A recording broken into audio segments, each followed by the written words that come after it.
खास कार्यक्रम top leaders of Bundelkhand में आप सभी का स्वागत है। मैं जेबा एक बार फिर से उपस्थित हूं बुंदेलखंड के एक और टॉप लीडर के साथ।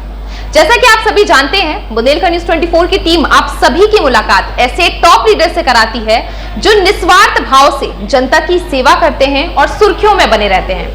टॉप लीडर्स ऑफ बुंदेलखंड के इस कार्यक्रम को आगे बढ़ाते हुए आज हम मुलाकात करेंगे समाजवादी पार्टी के युवा नेता यशपाल सिंह यादव से।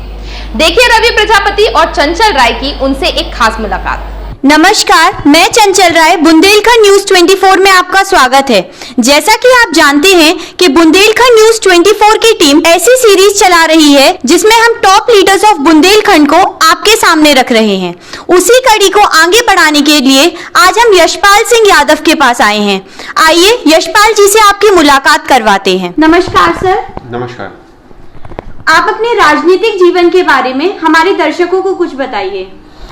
जी, मेरा राजनीतिक जीवन बहुत छोटा है। मैं 2017 से राजनीति में आया हूं। उसके पहले मैं चुनावों में आता था, पिताजी के चुनावों में प्रचार किया है या पार्टी का कभी प्रचार करना हुआ तो आता था। 2009 से मैंने क्षेत्र में आना शुरू किया है, लेकिन एक्टिव पॉलिटिक्स में मैं 2017 से आया हूं और जब से लगातार हम लोग क्षेत्र में काम कर रहे हैं। आपने अपनी एजुकेशन कहाँ से कंप्लीट की? मैंने अपनी शुरुआती एजुकेशन, प्राइमरी एजुकेशन लखनऊ से प्राप्त की है, कॉलवेंत तालिकेदास कॉलेज से। इसके बाद मैंने यूनिवर्सिटी ऑफ दिल्ली से, दिल्ली कॉलेज ऑफ इंजीनियरिंग से मैकेनिकल इंजीनियरिंग का कोर्स किया है। फिर मैंने Indian institute of foreign trade से export management and capital finance and management में पीजी किया है। इसके बाद मैंने वर्क एक्सपीरियंस के लिए यूके में थोड़े दिन काम किया है और फिर यूके से ही यूरोपियन स्कूल ऑफ इकोनॉमिक्स से मैंने मास्टर्स ऑफ मैनेजमेंट किया है। उसके बाद 2013 में मैंने एमबीए किया है London school of business and finance से, और भी छोटे मोटे कोर्स किए हैं करस्पॉन्डेंस से, यूनिवर्सिटी ऑफ लंदन से, तो वो कोर्स चल रहे हैं।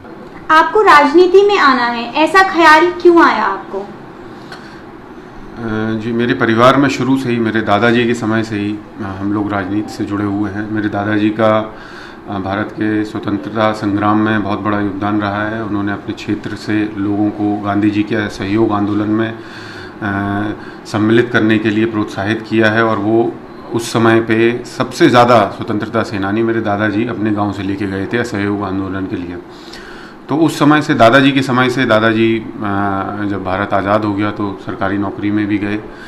फिर पिताजी ने अपने करियर की शुरुआत यूनिवर्सिटी के समय से ही राजनीति में की थी।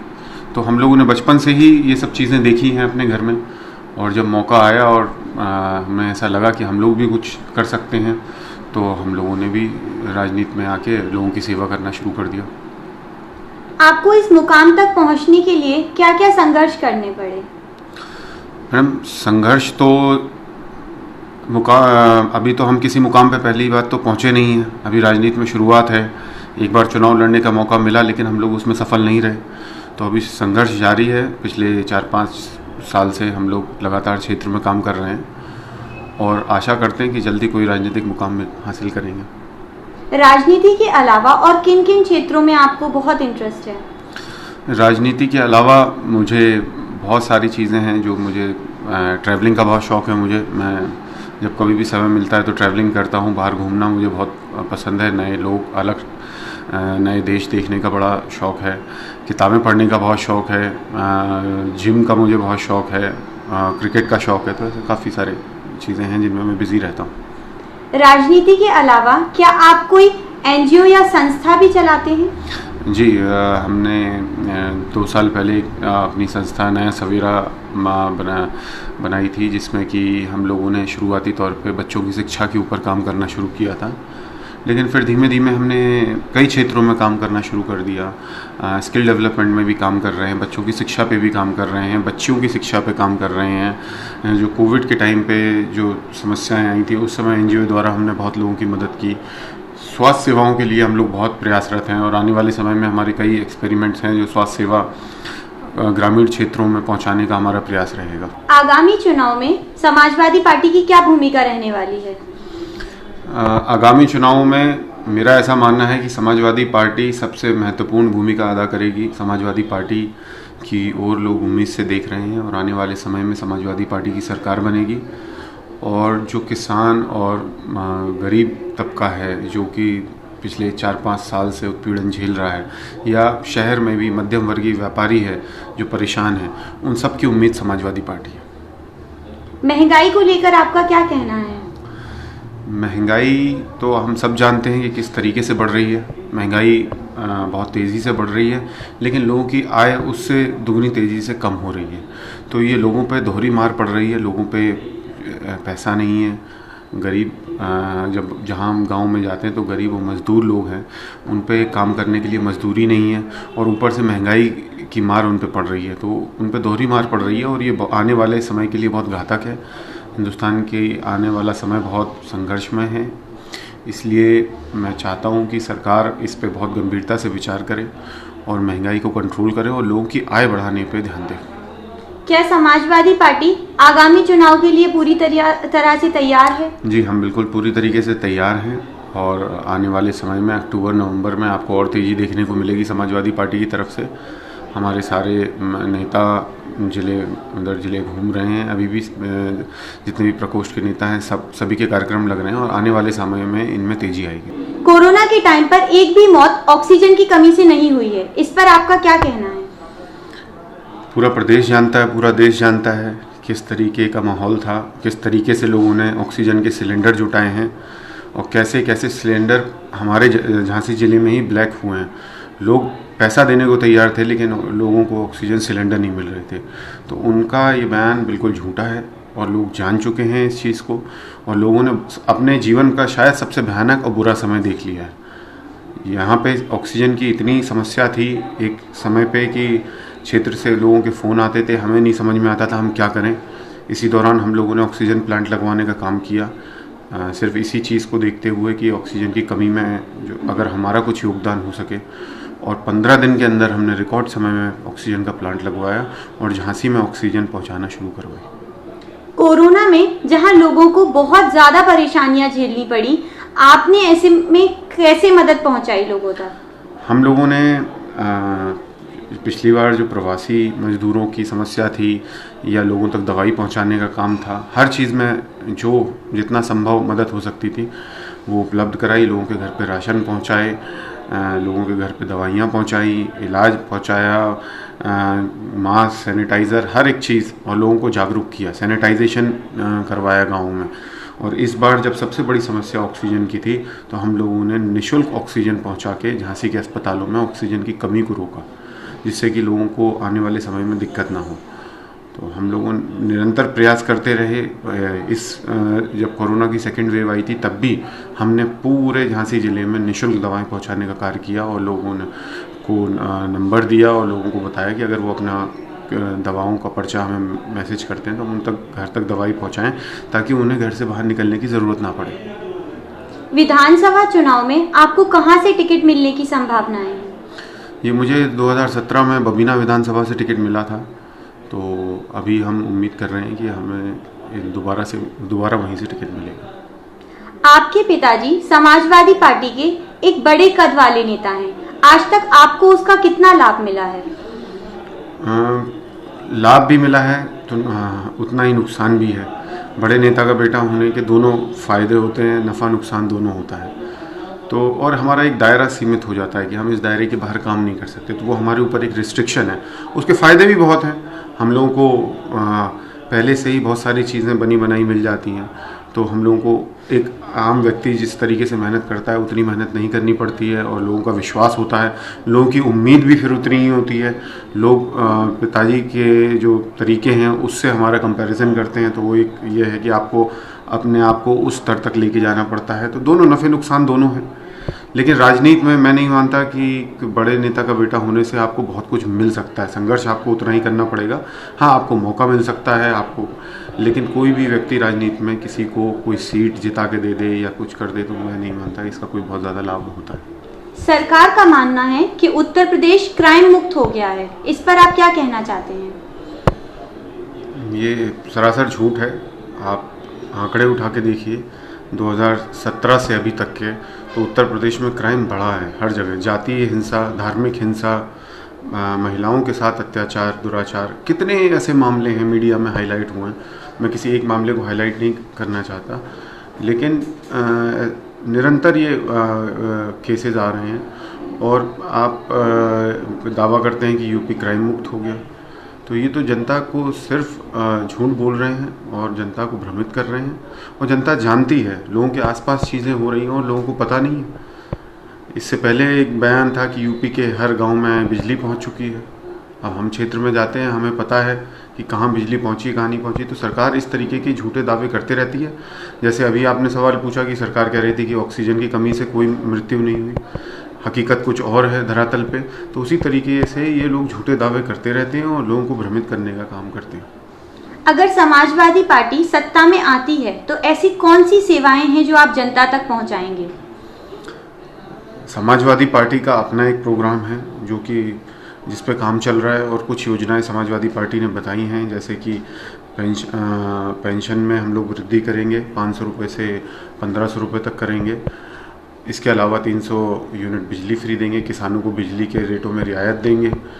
इसके अलावा जो मेरा अपना नज़रिया है काम के प्रति विधानसभा में, वो मैंने हमेशा चाहे मैं शिक्षा के क्षेत्र में काम करूं, तो प्राइमरी एजुकेशन पे मेरा सबसे ज़्यादा जोर होगा कि लोगों का, हर बच्चे तक अच्छी क्वालिटी एजुकेशन पहुंचे और नौजवानों को अवसर मिलें काम के और पढ़ाई के क्षेत्र में। बच्चियों के लिए डिग्री कॉलेज बनाना मेरी प्राथमिकता होगी। इरिगेशन की सुविधा पहुंचाना गांव-गांव तक, जहां तालाब से काम हो सकता है, नहरों को जोड़ के काम हो सकता है, उस चीज़ पे मुझे मेरा काम करने का मन है। इसके अलावा जो स्किल डेवलपमेंट कार्यक्रम है उसको मैं बड़े सिरे से चलाना चाहता हूँ, ताकि लोगों तक छोटा छोटा रोज़गार पहुँचे स्किल के मदद से।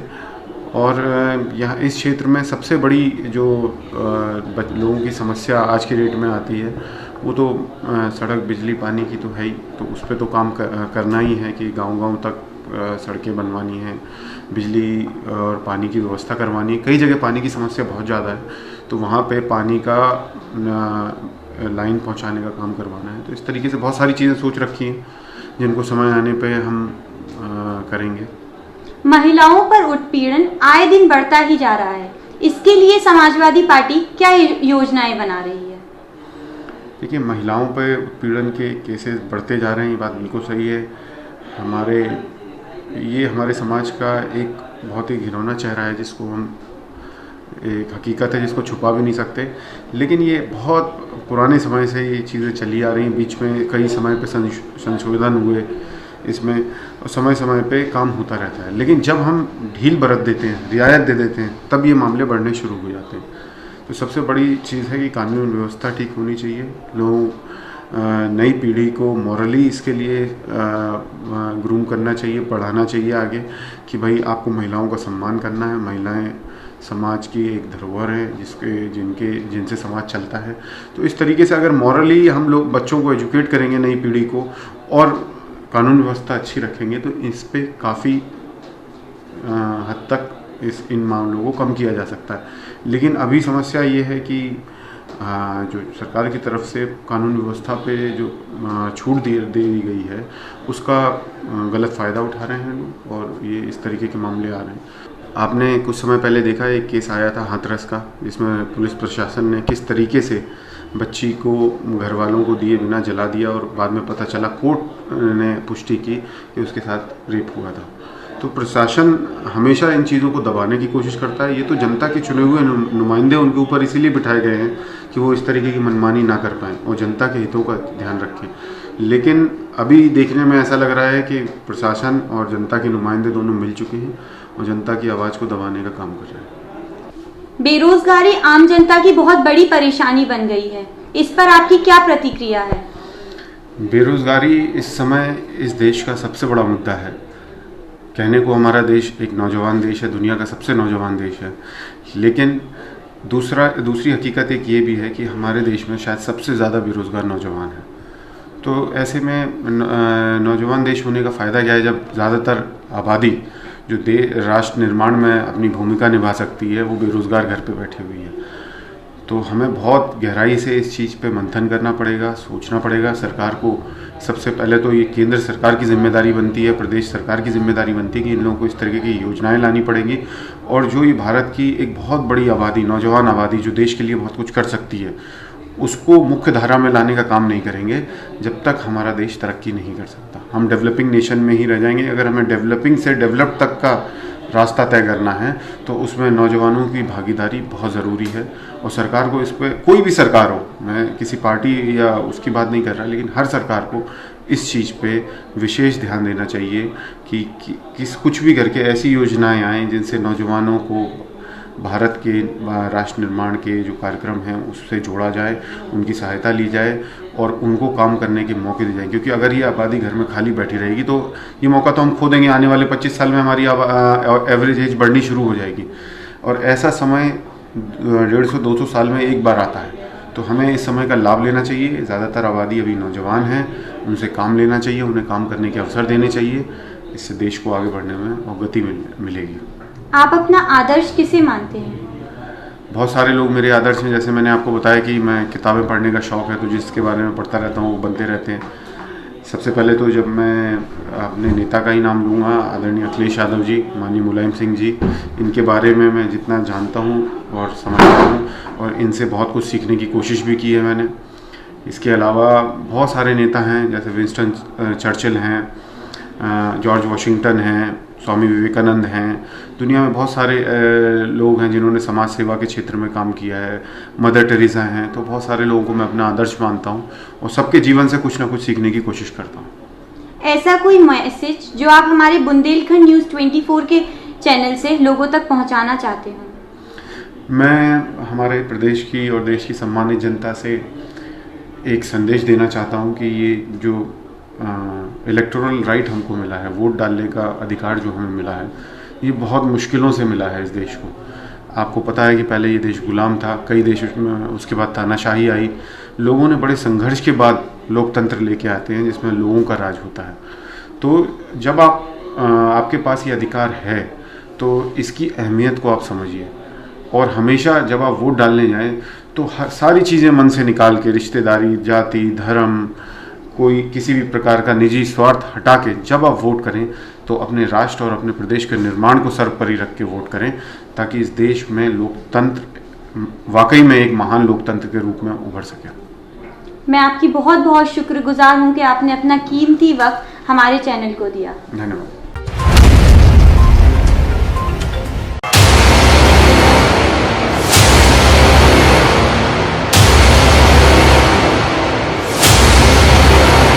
दस्तक देने वाले हैं विधानसभा चुनाव। बुंदेलखंड की सीटों पर होगा किसका राज? बाजी मारेगी सपा या भाजपा, या होगा बीएसपी का राज? कांग्रेस रहेगी किस पायदान पर, यह बताएगा हमारा अभियान। जनता का मन टटोलने के लिए झांसी बबीना के हर गांव में पहुंचेगी बुंदेलखंड न्यूज़ 24 की टीम। बुंदेलखंड न्यूज़ 24 के साथ हर रोज देखें जनता के मन की बात, हमारे खास कार्यक्रम चुनावी गणित में। बहुत जल्द आने वाला है चुनावी गणित आपके अपने चैनल बुंदेलखंड न्यूज़ 24 में।